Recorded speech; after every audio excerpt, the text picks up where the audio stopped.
of revenue by Twitter in the Nigerian economy, in the overall, what's it called, the overall picture, the overall revenue bucket, possibly insignificant, but irrespective, I mean, a business is a business, no matter what comes from there.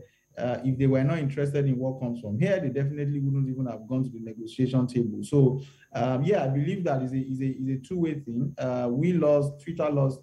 Thank God we are back now. But aside numbers, it was very bad for Nigeria's PR, Nigeria's position as a democratic entity, as a democratic state that is a signatory to global conventions around freedom of speech, around human rights, and around access to information.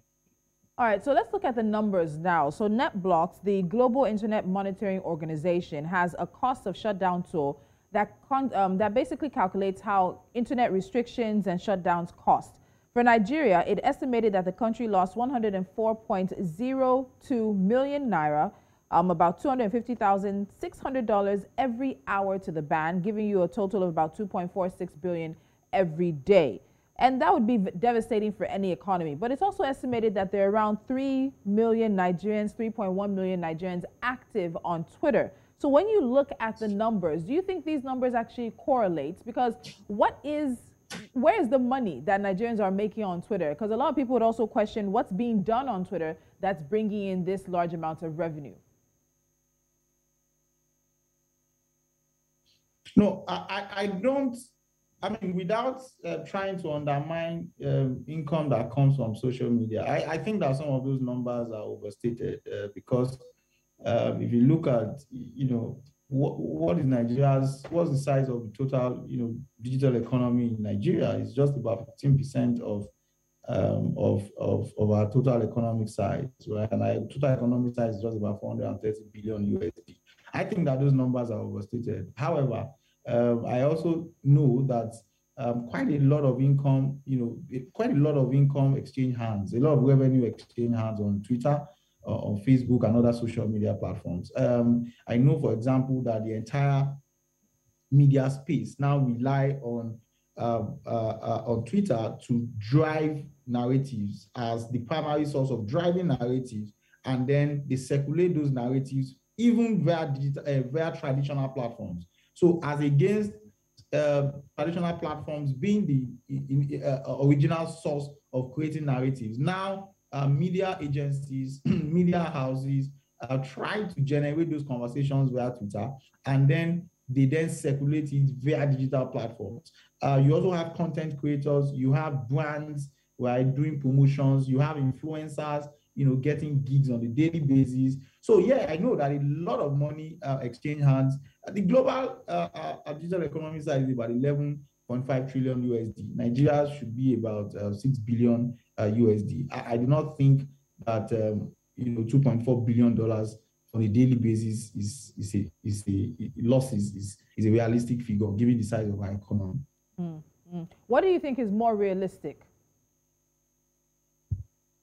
So I would say maybe if you say $5 to $6 billion annually divided by 365, that would be a decent figure. That should be maybe around, I can't think of the top of my head now, but maybe between hundreds of millions of USD, or maybe 100, 200 on a daily basis. That is fair, or maybe 50 million, something around that range, but that's just a very rough, wild guesstimate. But I wouldn't be thinking in the space of billions of dollars a day. I mean, how much do we even make from oil and gas on a daily basis that Twitter alone will now be giving us that much loss? Okay. All right. I'm going to ask you to hold on. Nigeria's government has said that Twitter has agreed to its conditions. We want to look at the business side of those conditions when we come back after this break. You're watching Business Edge, and there are a lot of conversations to be had 2 days after Nigeria's government lifted the suspension on Twitter. Now, Nigeria's economy and even government have become increasingly reliant on digital media. Data from the National Bureau of Statistics show that the ICT sector was the fastest growing sector of Nigeria and has proven vital for economic diversification. What impact did the suspension have on the sector? The Nigerian government has also said that Twitter has agreed to meet its conditions. After the break, we'll get into the business side of those conditions. Stay with us.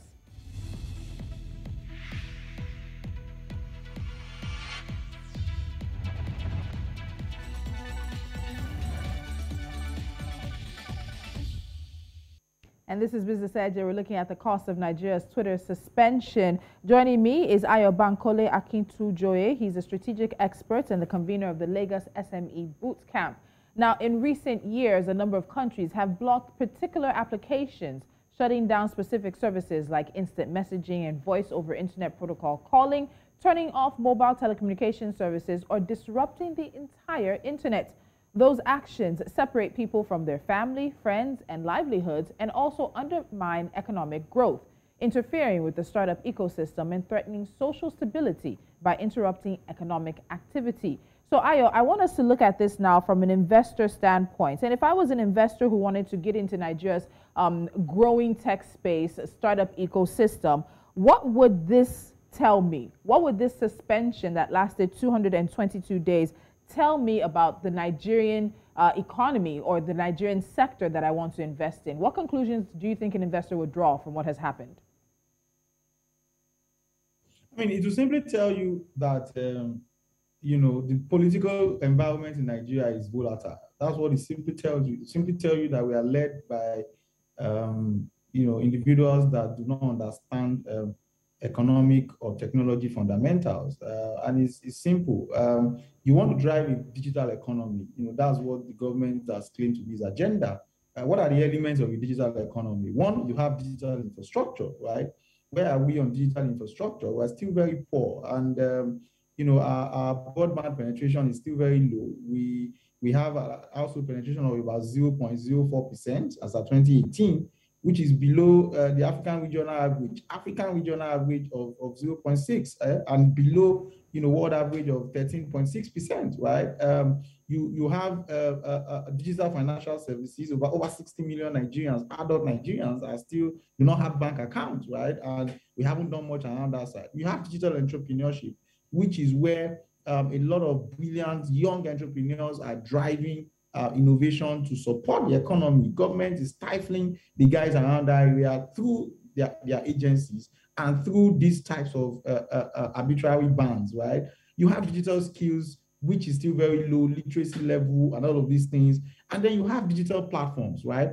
Now, we've tried to do as much as we can using digital platforms, even though the infrastructure is poor. And then a government that then claims to be serious about driving digital economy then decides to clamp down on one of the most fertile platforms that exists, right? Meaning that, okay, the fifth of these 5 elements, which seem to even be taking a lot of traction, you are then clamping down on it again, in addition to what you've done around clamping down on entrepreneurship, clamping down on digital financial services. So it simply means that, look, it simply tells me as an investor that, man, this government is not serious about digital economy.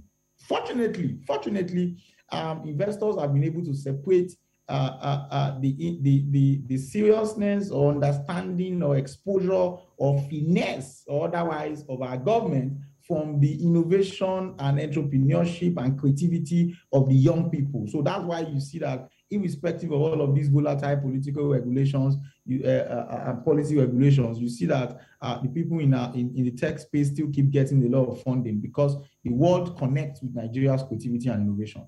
Okay, very valid point there. Now, let's look at this in terms of the conditions that Nigeria set for Twitter, and they've said that the company has agreed to. The statement that announced the suspension being lifted said that Twitter has agreed to 1, register in Nigeria during the first quarter of 2022, 2, appoint a designated country representative, 3, comply with tax obligations in Nigeria, 4, enroll Nigeria in its portal for direct communications between government officials and Twitter to manage prohibited content that violates Twitter community rules, and 5, act respectfully with acknowledgement of Nigerian laws. When you look at these conditions and the business side of it, setting up an office, which will come with some sort of outcost and, of course, hiring for the company and paying taxes, what conclusions do you reach about the conditions or what the Nigerian government was thinking in putting these conditions out?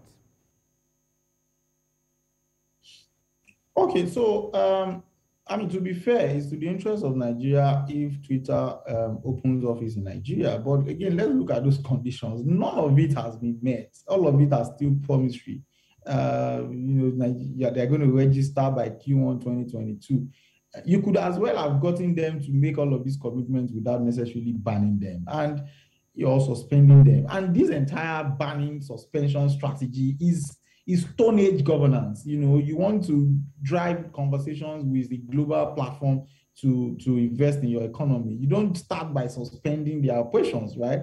If you wanted to suspend their operations, I beg your pardon, if you wanted them to register, you simply, issue them, notices, and then you begin, negotiations. You don't suspend. It's clear and that we are being economical with the truth as the real motive and intent for this. If it's just to register as an entity in Nigeria, I don't think that requires banning.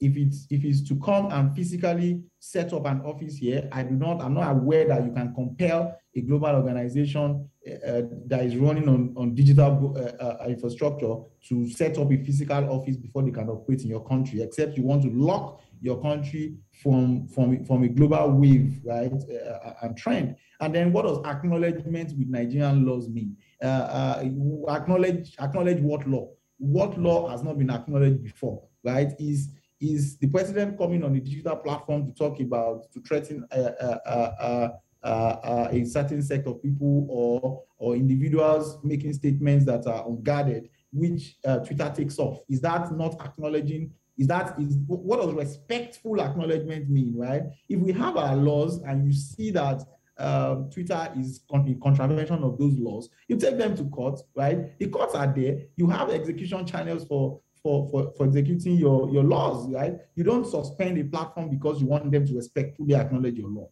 I don't even know what that means, to be honest. So you can see that those things, I do not agree, or I do not believe that we've won this battle.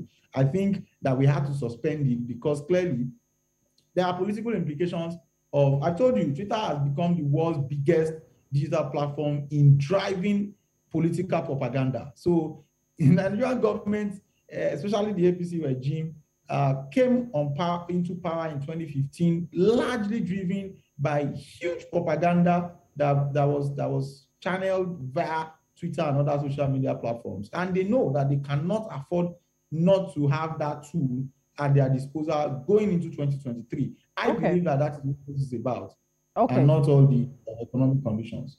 But let me stick with one of those conditions, because it actually has now been put into law with the passing of the finance bill of 2021, and that has to do with paying of taxes. And that part of the law actually talks about non-resident foreign, almost digital technology companies that are making revenue from Nigeria. And Twitter falls under this. How do you think that particular thing will play out? Because that's not, quote unquote, aimed at Twitter. That's part of now Nigeria's finance laws that's dealing with companies such as Twitter. So how do you think that will play out? No, that's a brilliant regulation. I mean, that Finance Act element is amazing, right? So it's so that we don't leave money on the table because we are unable to capture revenue and economic activities that happen on the digital space. That's brilliant, which brings us back to what I was saying earlier, that we did not need to suspend anybody before we came up with that law, and we do not even need to suspend anybody before we execute it. We do not need any of them to be physically here. Amazon doesn't have to be physically here. Facebook doesn't have to be physically here. Twitter doesn't have to be physically here before we can implement those regulations. They are not in all countries all over the world, and countries in several countries all over the world have found ways to tax them. So again, everything on that list are things we could have achieved without suspending Twitter. So I do not believe that while I agree that law is excellent, we need to tax these guys, we need to regulate them in a way that still protects the sanctity of freedom of speech and protects the rights of Nigerians to effectively communicate between themselves and between their leadership.